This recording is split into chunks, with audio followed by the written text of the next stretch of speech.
Hi everyone, I'm Marissa, and this is Enchanted Ramblings, and this is my reference notebook lineup for 2022.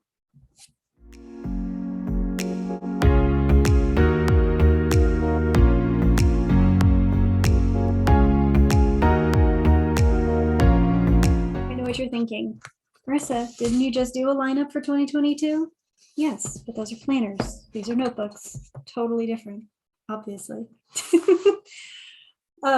So these are what I call my reference books. So they're things that I'm working on actively in 2022, but maybe not things that are dated or things that are going to have specific end dates to them, right? Like they don't necessarily have to be completed in 2022.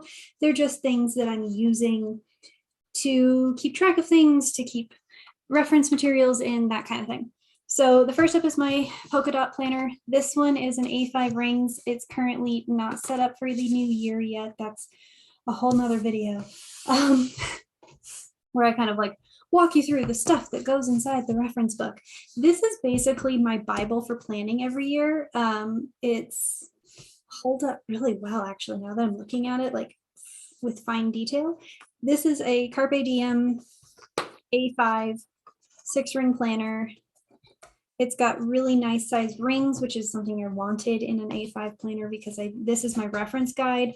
So obviously all of this stuff is personal information behind the tab, but I will do a whole walkthrough setup of putting it together for the new year with some blanks so that you can kind of see what I keep in it. But it's got really nice rings. It's very sturdy and it sits really nicely. And I love polka dots, so it was an obvious choice. I'm going to do a whole walkthrough of all of my planner covers as well, probably sorted by size, just to kind of give you guys an idea of some of the things that I love and use on a regular basis. But this is the reference guide. This is the, if it happens, it goes in here kind of thing. I had talked about in my planner lineup video about my know-it-all book, which is that Yoda planner from Erin Condren. And this is the non-dated kind of everything else book that goes with it. So they usually sit right next to each other on my desk, on the shelf where they belong, and I pull them out as needed. But this book holds all of my everything, my medical history, all of my personal information, details and notes on things that we're working on, like as a family, projects, all of that stuff. Ideas and lists for things like homeschool planning and getting things together for her curriculum for the next year.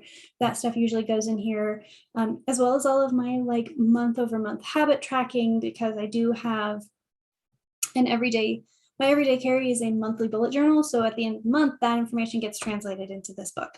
So I will do a full in-depth everything in the reference guide. But yeah, this is like the know-it-all that doesn't have calendars associated with it kind of thing. The other big one that I have here, this one is my plotting notebook and creative writing journals and things like that. I typically like to do that in a composition size because kid of the 90s, we grew up writing in them all the time. And even though the paper is kind of thin, it doesn't really matter. It's just for jotting down quick notes and stuff while I'm writing. This is just a clear acetate that I taped on. I can't remember the shop name, but I will link it below.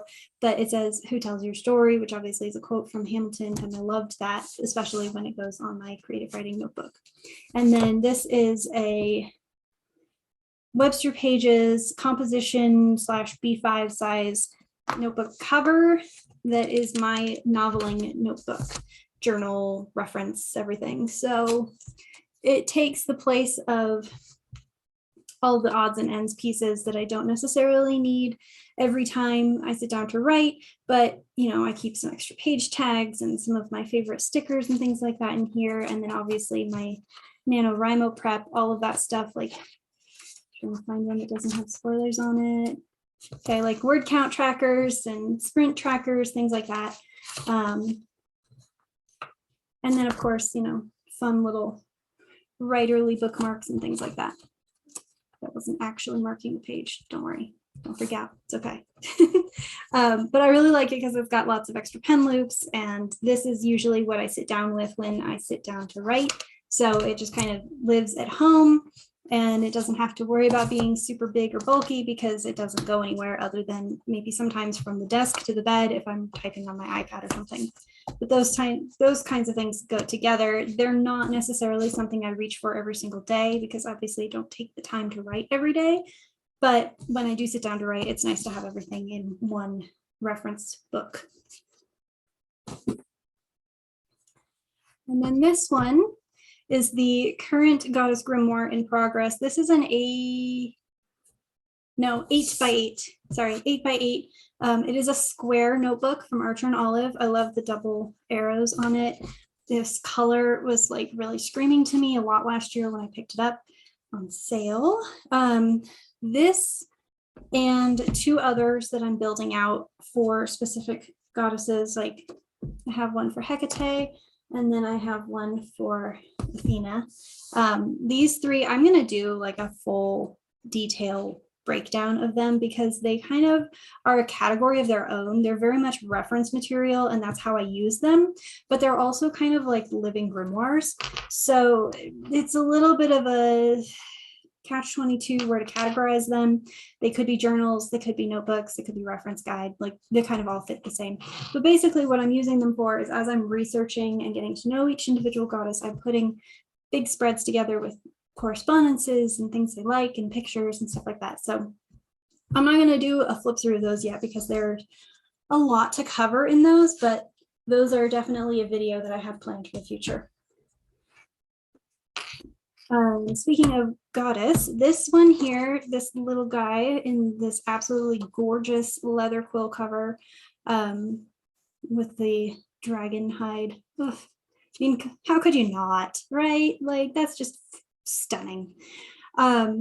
This is my Priestess journal notebook, kind of Priestess Grimoire, I guess is a good way to put it. So this is a B6 Stalogy, and I've started to kind of decorate some of it on the inside a little bit. I've been filling in my tabs and like putting things in, you know, like my daily devotional practice and stuff like that. And if this is something that interests you guys, I can do a full flip through of, well, I can do a mostly full flip through of it because some of the stuff is kind of personal.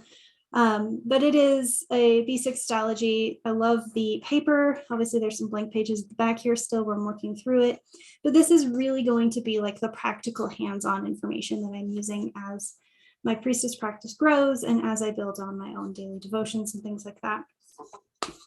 Because I am a part of a priestess training program, Mother House of the Goddess, like lots of notes and things like that. And I imagine that by the end of this year, this will get very, very full, very fluffy with all of the beautiful things that I fill into it.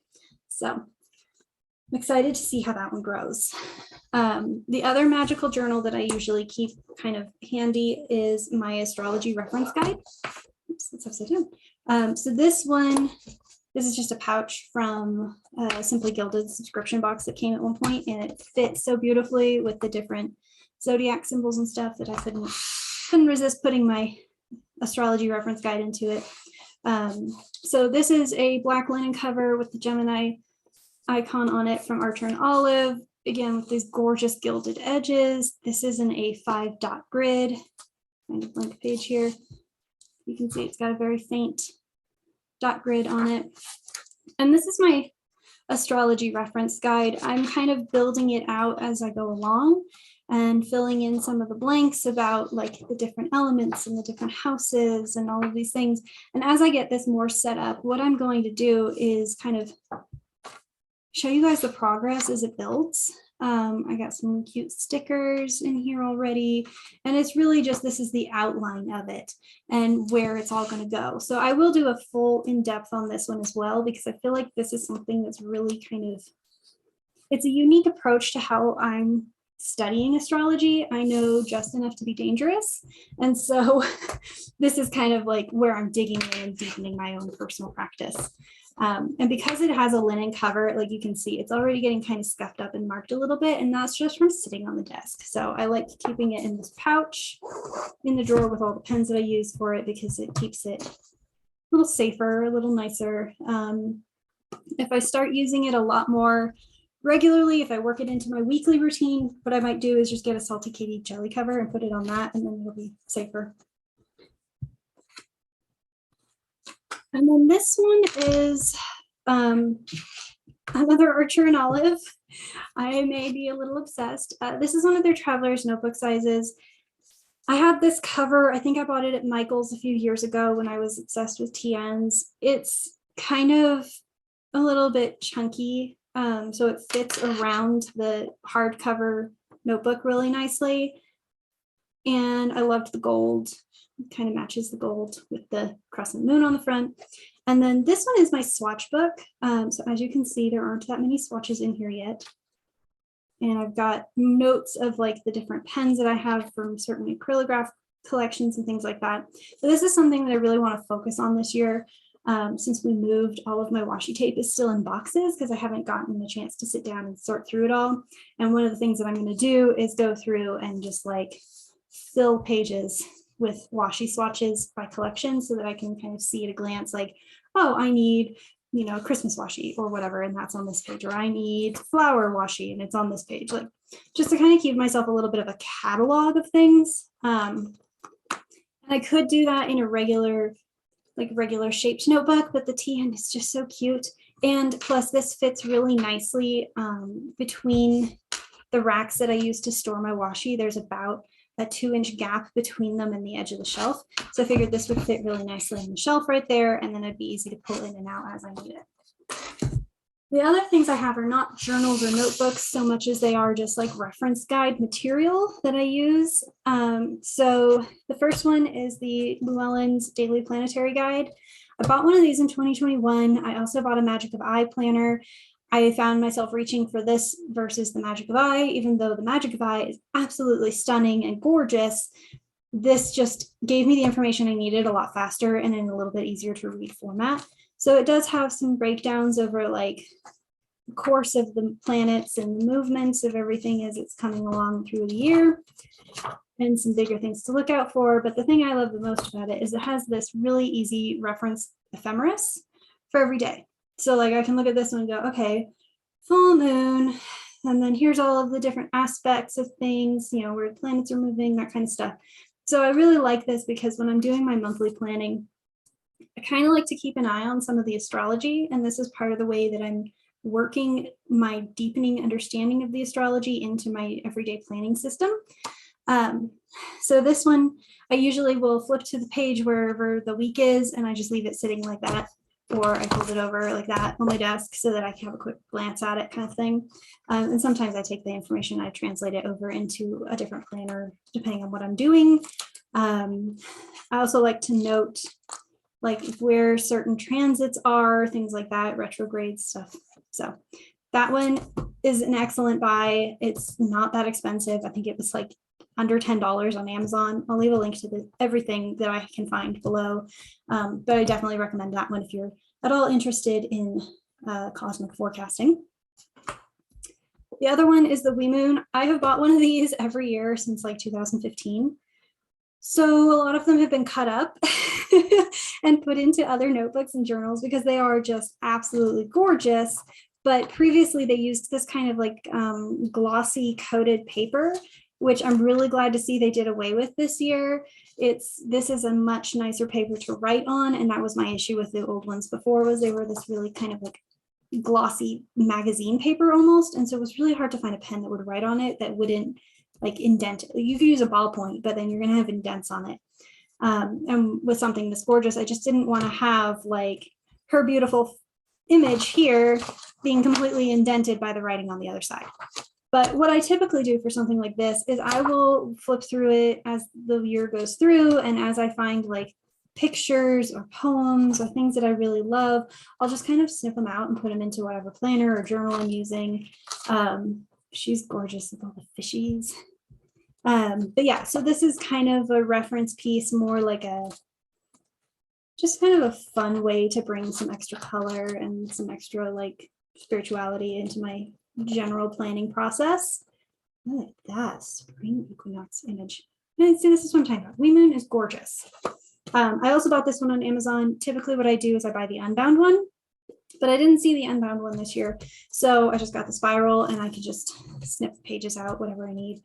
So I keep coming back to that one yellow page. I think I'm going to have to use that in a January spread. Ooh, lots of yellow. Okay. So that's an excellent reference guide as well. I hadn't bought one of these in a really long time, the Witch's Almanac, but I was intrigued by it this year, and I'm not exactly sure what exactly it was, but it caught my attention, so I picked it up. Again, this is going to be kind of similar to the Wee Moon, where I take pieces of the information and I might, you know, rewrite bits of it or make notes about stuff that I read in here. I might just cut it straight out and put it into the book. Like, there's so much information in here and just tons of places to jump off on for more reference and research. So kind of ran the whole gamut this year. So the Witch's Almanac for this one goes from spring of 22 to 23. So it will last me more than the year. And then this one is a latecomer to the stack. This is Mayatol's Wild Wisdom Companion. It's gorgeous. Like you can see, it's like really kind of shiny and reflective. And every time I look at this cover, I find something new. It does have a set of oracle cards tucked in the back here with the gorgeous illustrations from Kate O'Hara, which I love her art anyway. So the fact that she and Maya collaborated on her Wild Wisdom series is amazing to me. And this one is kind of like a guidebook in the sense of it gives you some things to do, some things to work on during each season. And I'm really intrigued about establishing this into part of my process and my kind of working through the year plan. So it's got these fabulous pockets where you could stick ephemera, you could stick ephemera or little notes, things like that into them.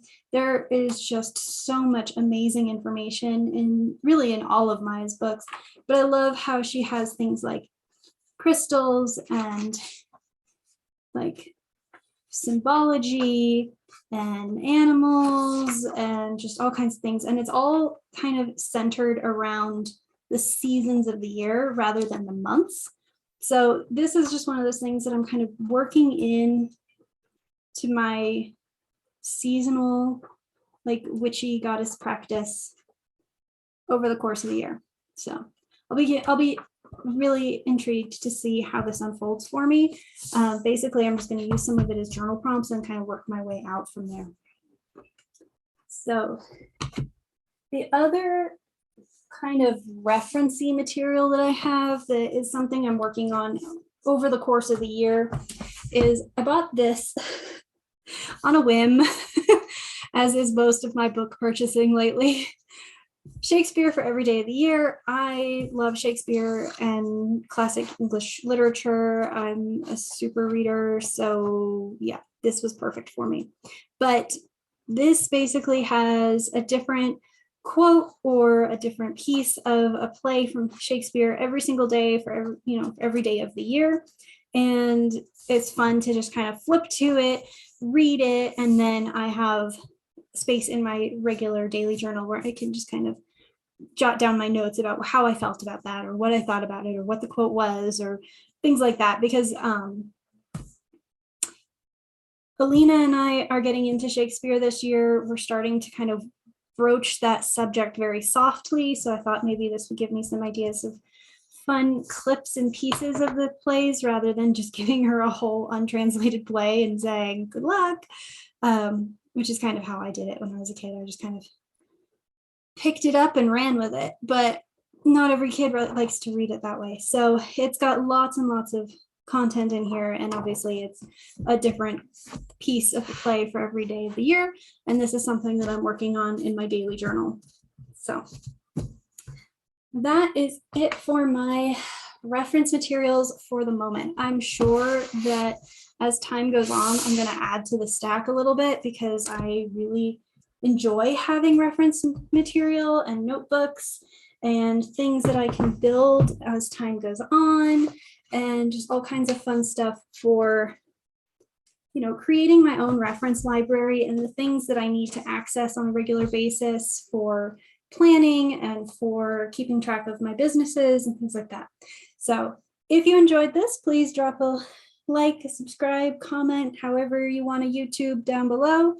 I will be doing another stack lineup for the journals and notebooks that I'm going to be using for 2022. And that will be the third one in this series. And then we get to actually play with them all. And that's the exciting part for me. So I want to thank you so much for hanging out. I know this has been kind of a long video and I don't really know how to do a short video. I'm working on it. Maybe that should be one of my goals for 2022 is figure out how to do short videos. But if this helped you in any way, or if you want to see more flip throughs or specific setups of things, let me know in the comments below, and I will see you next time. Bye.